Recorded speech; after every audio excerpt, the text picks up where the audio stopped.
Hello, everybody.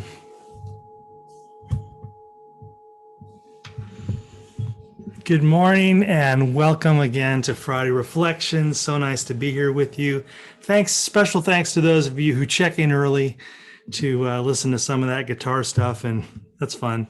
I appreciate you being there. And if you're listening on a recording, then you can always listen to that or fast forward to when I put the guitar down. It's your preference. It's your show. You design your experience the way you want to. So again, I'm Peter Bolland, if I haven't met you before, and welcome to our San Diego Oasis space. This is our weekly Friday program. It's been on the air for about a year and a half, generally speaking. And we do this every Friday from 10 to 10:30 West Coast time.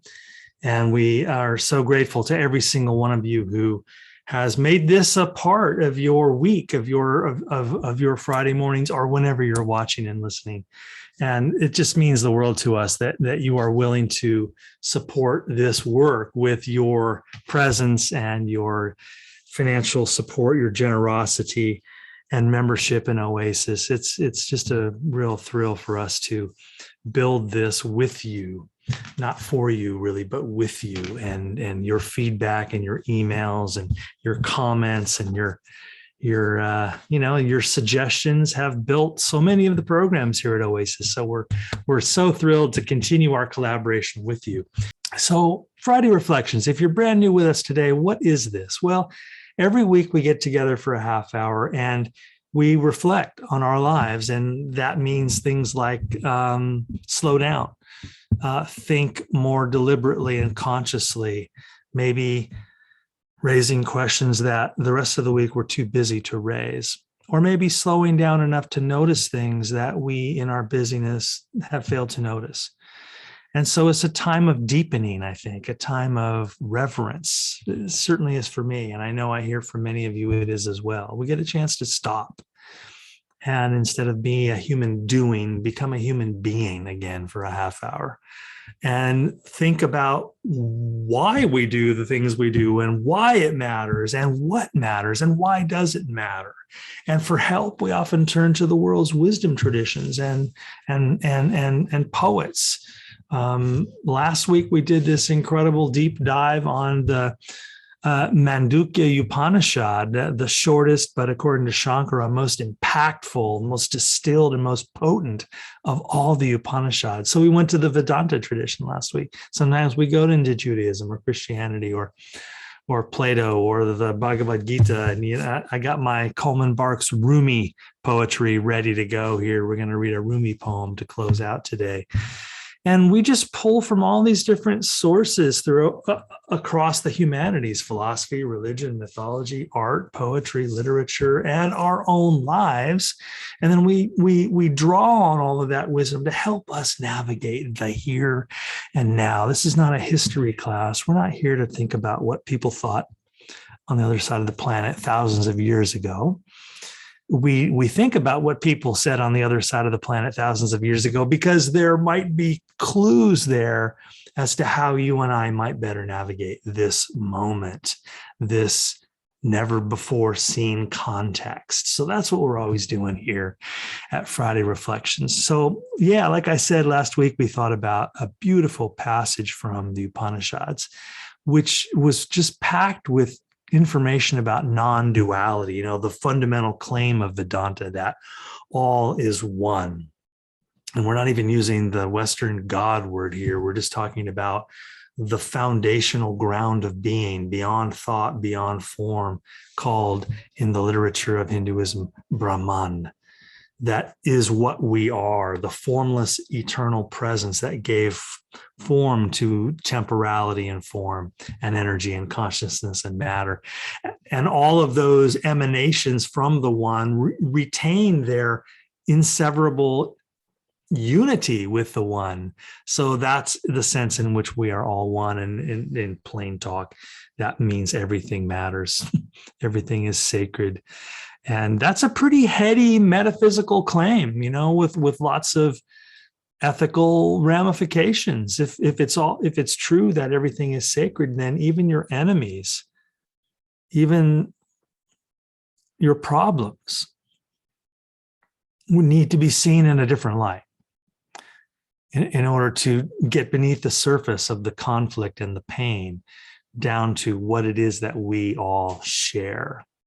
So that was a fascinating glimpse. And today I want to bounce to the Western traditions again. You know, last Monday, a few days ago, was on the official Christian calendar. And by that, I mean the liturgical calendar of our Roman Catholic friends and of our Anglican friends and Episcopalians and so on, who sort of follow along with the Catholic calendar.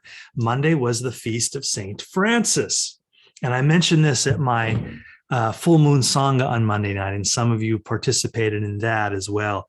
It's on YouTube now in my YouTube playlist, called My Talks. If you wanted to do the Monday night full moon Sangha that I did last Monday at Vision, the Center for Spiritual Living, you can watch that tape if you want on my YouTube channel. Some of you already have. There were only 3 people in the room with us because remember, it was that really crazy stormy night here in San Diego, the lightning and the thunder and the rain, and it was cuckoo. And so not a lot of folks in the room, but we had a lot of live streaming, and about 50, 60 people have seen the video since Monday. Maybe you're one of them.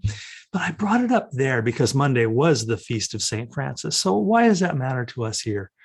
Christianity might not even be your tradition.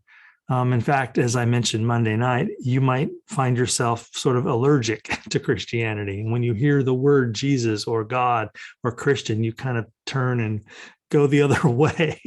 Hang on a second before you leave. I simply want to tap into the way St. Francis is understood in that larger Christian universe. He's a remarkable figure. And in many ways, you might, if you're not a Christian, you might connect with St. Francis more than any other presence in Christianity, because he was a rebel, right? He was he lived in the Middle Ages, and he was a priest. He came born in a rich family, but he's best known today because that's that statue in your garden of that monk with his finger out, and there's a little bird sitting on it. There's probably a fountain or something. Yeah, that's St. Francis. He's the guy that talks to nature, that talks to animals. That's the meme about St. Francis. He's the nature guy. But let's go beneath the surface a little bit, see if there's some thread of connectivity between that idea and what we did last week, that non-duality piece, and what we often do here, which is to look across wisdom traditions.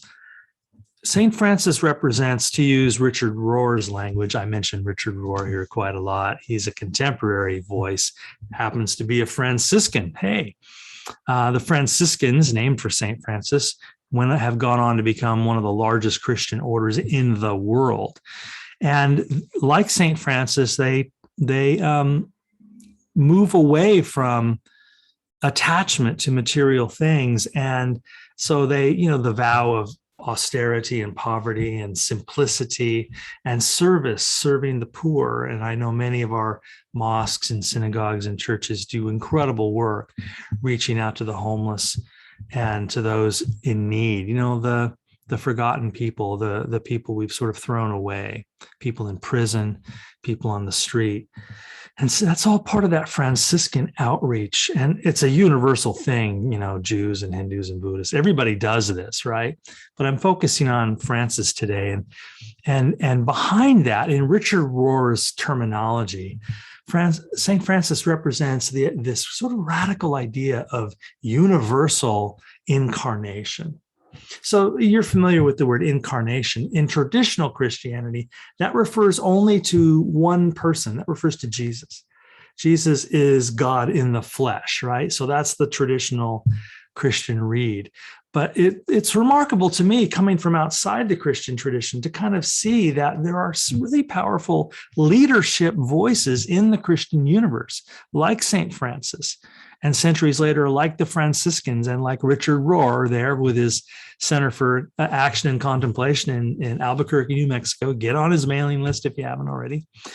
And he was writing a lot this week. I get his daily newsletter. He was writing a lot this week about St. Francis, as he would, being a Franciscan, and this idea of the universal the universal incarnation, meaning that, well, it's what the Upanishad taught us last week, that everything, every form,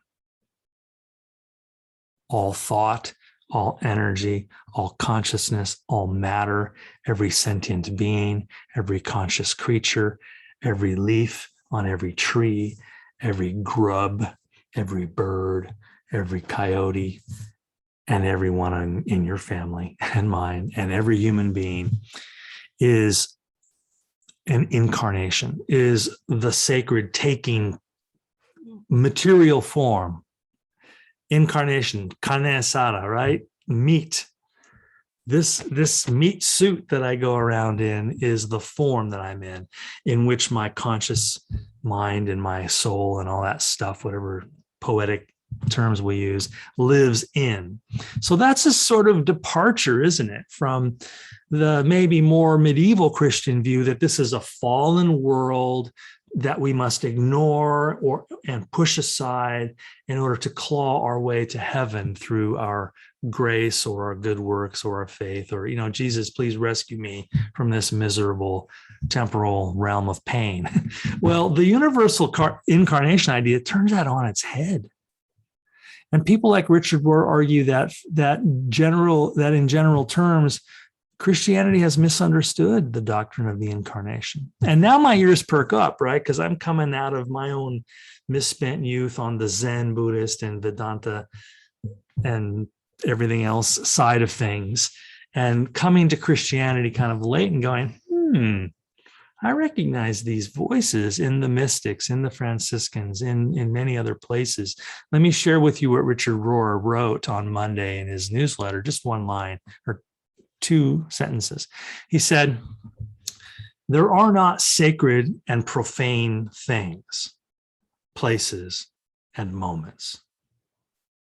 There are only sacred and desecrated things, places, and moments. And it is we alone who desecrate them by our lack of insight and reverence. Aha. I read this on Monday night too, but if you were there, let's revisit it again through a different door. Let me go over it again. What he's addressing is that general view in his own tradition that the world is divided dualistically into the sacred and the profane, and we must shun the profane and avoid it and go toward the sacred. And he says that's not what's happening at all. There is no such thing as sacred and profane things, places, and moments. Instead, he says, and this is an important shift, he says, there are only sacred and desecrated things. The desecrated things are still fundamentally sacred, but they've been polluted somehow or desecrated. And how did that happen? He says they were desecrated because we stopped relating with them. We lost our insight into them. We lost our reverence for them. So as I often say around here, we do not have a proximity problem. We have a perception problem. Everything is holy in Richard Rohr's Franciscan Christian theology. Everything is holy for St. Francis. That's why he avoided the machinations of society and went into the woods. And the animals became prophets and saints to him. He saw in them the inner Christ, the Holy Spirit, in all creation. That's fascinating to me. And how can both of those worldviews coexist under the banner of Christianity? Well, they do. And so just deal with it, as I am trying to deal with it. So that is a fascinating thing, that the onus is on then in Richard Rohr's perspective. We're the ones who have desecrated a bunch of stuff because we stopped seeing the holiness inherent in them. Yeah. Wow. That line from the Talmud we often cite here, we do not see things as they are. We see things as we are. So again, there are no sacred and profane things, places, and moments. There are only sacred and desecrated things, places, and moments. And it is we alone who desecrate them by our lack of insight and reverence. So you know what your job is now, right? And I know what my job is, to remember how to see everything with reverence. In Martin Buber's language, not in an I-it relationship, but in an I-thou relationship. And when everything becomes a thou, everything becomes seen as the divine. And in Martin Buber's Jewish theology, in the I-thou relationship, God exists in the relationship, in the presence. But in the I-it relationship, there is no God. There is no divinity there. Everything's just an object, a commodity, an instrument of my ego. But when I view the world as an I thou, when I view others as a thou, God or the holy emerges from where it was hiding. I just think that's so fascinating. And this is why, let me get to this next piece for our program this morning. This is why our spiritual practices, our intentional conscious living, this is why our Friday reflections are so important. Because they polish the lens with which I see. They clean the mirror in which everything is reflected for me, so that we might sharpen our insight and deepen our reverence. That's what spiritual practice is for, to keep our eyes open, to keep our hearts open, to stop us from closing down. You know what the opposite of that is? Fear, self-centeredness, worry, horribilization, stress, busyness. All those things close me down, and I get angrier, and I get lonelier, and I get more things get more hopeless. And yet the medicine for that disease is right here at the end of my fingers, right? It's everywhere. So there are practices you and I can do, and we talked about this many times here: our prayer, our sacred service, helping others, our meditation, obviously, our chanting, our study at times like this, where, we look at ideas and are challenged by them. But I want to share with you a little story, something that happened to me yesterday. I was reminded yesterday in a very powerful way of a practice that would break us all open, but a practice that many of us have forgotten about. And I'm talking about letter writing. Letter writing. Do you remember that? Many of the folks on this program are of a certain age. I don't know if my 19-year-old students know much about this, but, I was born in 58, and I was 10 in 68, and I was 20 in 78. So I grew up before the internet, before computers. We would literally take a pen and paper and write letters to each other. Do you remember that? Or get out the mechanical typewriter and type them. And, I was reminded when I started thinking about letters of my dad, who, I've shared with you, my mom and dad are immigrants from the Netherlands. And so they bravely left behind both of their sets of parents, all their siblings, their aunts and uncles. Everybody is in the Netherlands except Amy and Hilbert. They left to come to America, and then they had 3 boys. I was the youngest of them. And us 3 boys grew up as Americans. My mom and dad were Dutch. And I remember growing up when I was a little kid, my dad would sit on Sundays. He would sit in the backyard on the patio in Ventura, California, in the sun. And there's the orange tree and just covered with oranges. And he would sit there with his red Olivetti portable mechanical typewriter on his lap. And he would take 2 pieces of onion skin, we used to call it, super thin paper, and put a sheet of carbon between them. And he would carefully, crank them into the spool. And then he would sit back and he would start typing. My dad was a printer by trade. So, he was good with words, even though English was his second language. And I just remember that click, clack, click, click, click, click, clack, click, click, click, that sound, and the sight of him on the patio as he wrote news from Ventura, news from the Ventura Bolland family. And the reason he used carbon paper and 2 onion skins is because one copy would go to his parents and one copy would go to my mom's parents. And written in Dutch, of course. I wish I had those letters and could translate them. But he was writing about just ordinary domestic things. And those became such important documents for them, I know. And they would write long letters back, right? They would come in those blue, light as a feather airmail things that you had to cut open just correctly so it would fold open, and you would read in their, sort of thin, tiny cursive their responses to my dad's letters. And I thought that ended up being a really important connective tissue. They didn't see each other very often. This was the 60s and not a lot of money in my family. No one was jetting back and forth to Holland. There were 2 or 3 or 4 trips I can remember over my whole life that they would come, or my mom and dad would go back and visit very infrequently, every 5 years or so, for a couple of weeks. But mostly it was these letters. And I thought, boy, that really is a ritual that we don't do anymore. And I'm not going to go down this, everything used to be better in the old days and now we're all lost. I'm not going to lament it that way. I'm not going to frame it that way. There are other ways that we connect now that they didn't have, right?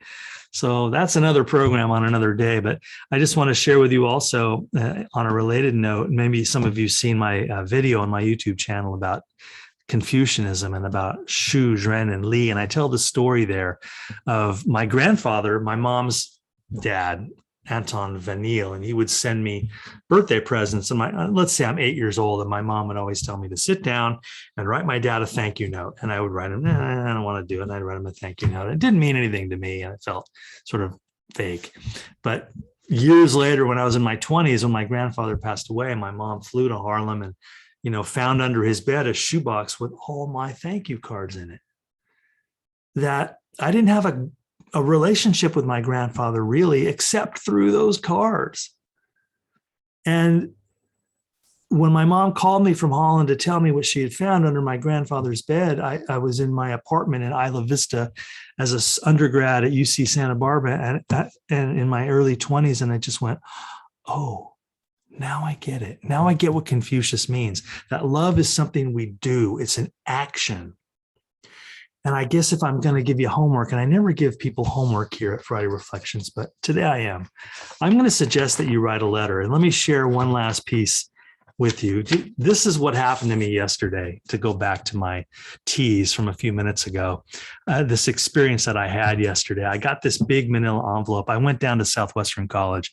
I go there twice a year now because I teach remotely. But in my mailbox in the back room in the department office, there was this manila envelope with a couple of real stamps on it from someone named Karen on Stony Brook Road in Rockaway, New Jersey. And I open this thing up. I want to share this with you and so you can see the whole thing. And I open this up and there's a handwritten letter and then the additional envelope. So I know you can't read it. I'm going to read it to you. This is a letter in response to my Unity Magazine column. A lot of you know I write a column for Unity Magazine. So this is a total stranger. I don't know her from Adam. This came in July. So here it is in October. I'm finally getting this. So I stood in the back room. Thank God no one was around because I got a little teary. Let me share with you what she wrote. She said, "Dear Peter, I subscribe to Unity Magazine, and I was taken by the quote in your article, 'We sit together on the mountain until only the mountain remains.'" It was a column that was published in the June issue, and I closed the column with a poem from Li Po. I've used the poem here, 8th century Chinese poet. Here's the whole poem. "The birds have vanished into the sky, and now the last clouds drain away. We sit together, the mountain and me, until only the mountain remains." So she was moved by that column and by that line from that ancient Chinese poem to write this letter. And she goes on, she says, "I have a friend named George who is 93 years old. He is my adoptive father since my father passed away 13 years ago. I sent him a Father's Day card with this quote and told him that I would like to sit on that mountain with him." And then she goes into the backstory about their relationship. Let me pause here. I feel like I'm watching a movie when I read this letter, a whole novel of these unknown characters, and they're beautiful, the way their lives are intertwined. Here's what she says next. I have lived in New Jersey all my life, my birth state, but was blessed to spend 3 years working in a nature store in Rangeley Lakes, Maine. That is where I met George in 2002 in the store where I worked. He is a retired scientist who became an extraordinary nature photographer and poet. He sold his photos in the store, and we became good friends and went snowshoeing together and had many long lunches in the restaurant downtown. He now lives in New Hampshire near his sons. Rangeley Lakes is in the western mountains of Maine, and the scenery is breathtaking. I miss it very much, she says. In closing, I'd like to share with you some advice I received when I was in my 20s. I was receiving homeopathic treatment from an Eastern Indian doctor. He said, never compare yourself to anyone else. This is the best advice I ever received. Since I've been following this, I am a much happier person. Namaste, Karen. And then she says, P.S. Thank you for each inspirational article. They validate for me that I am on the right spiritual path. And I have enclosed one of George's photos. So there's also this envelope, one of George's photos taken in Rangeley Lakes. So I'll just hold it up there and you can just see it's a snowy creek that she gave to me from this photographer friend of hers. And on the back, in George's whispery elderly hand, to Karen, Sandy River, May 2006 by George. I stood there in the mailroom of my school office yesterday, all alone, holding this envelope and these 3 pieces of paper. And I was just gripped with the reverence of her life, of George's life, of the way those lives met. And here I was holding, and I wanted to show this all to you because this is not an email. This is not a text. This is not a Snapchat. This is not a WhatsApp. And I love all that stuff, but there's something different, isn't there? Sorry if this is loud on the mic. There's something different about that tangible stuff and her handwriting. So I remember writing thousands of pages of letters like this to friends, love letters, letters to my parents. That was part of life in those days. And I wonder if that's something that we're all missing a little bit. And as a spiritual practice, it's like journaling, but it's journaling that you give away. You sort of chronicle a moment in your life, and then you let it slip, and it becomes part of that.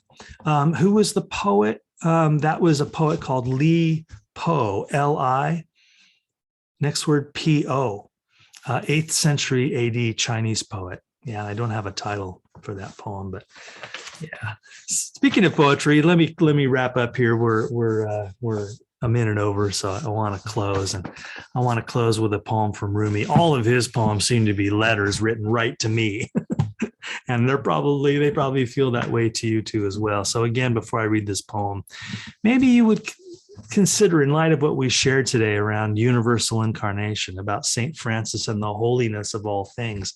And there are no profane things. There are just desecrated things who the only reason they're desecrated is because we stop paying attention to them. When you sit down to write a letter, you pay attention to the meals you want to describe, the things you've seen, the experiences you've had, the pain you're experiencing, the joy that visits you unexpected. All that goes in the letter.